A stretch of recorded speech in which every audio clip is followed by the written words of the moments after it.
Well, I think it's been the case for a long time. I mean, if you look at what happened to Richard Nixon, which I, of course, did not understand at all, Richard Nixon was taken out by the FBI and CIA, and with the help of Bob Woodward, who was a Washington Post reporter who had been a naval intelligence officer working in the White House, working in the Nixon White House.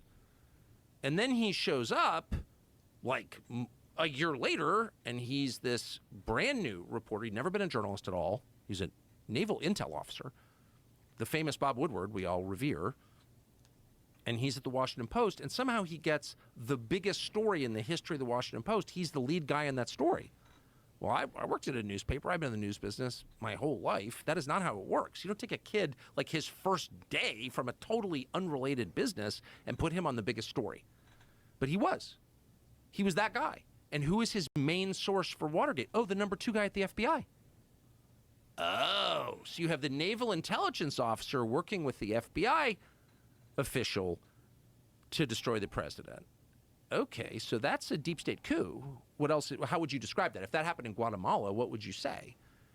And yet the way it was framed and the way that I accepted for decades was, oh, this intrepid reporter fought power. No. This intrepid reporter, Bob Woodward, was a tool of power, secret power, which is the most threatening kind, to bounce the single most popular president in American history, Richard Nixon, from office before the end of his term and replace him with who?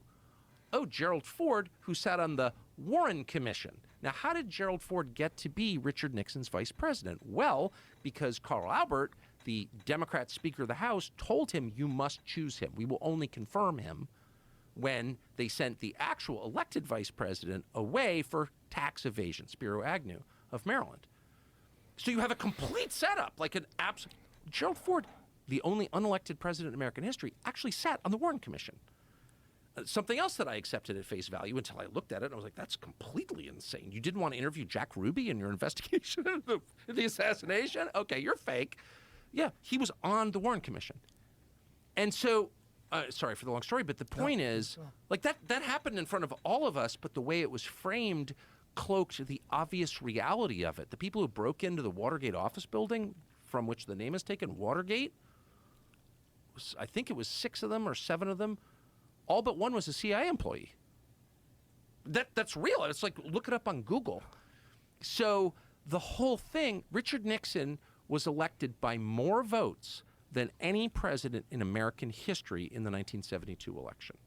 He was the most popular by votes, which is the only way we can really measure popularity.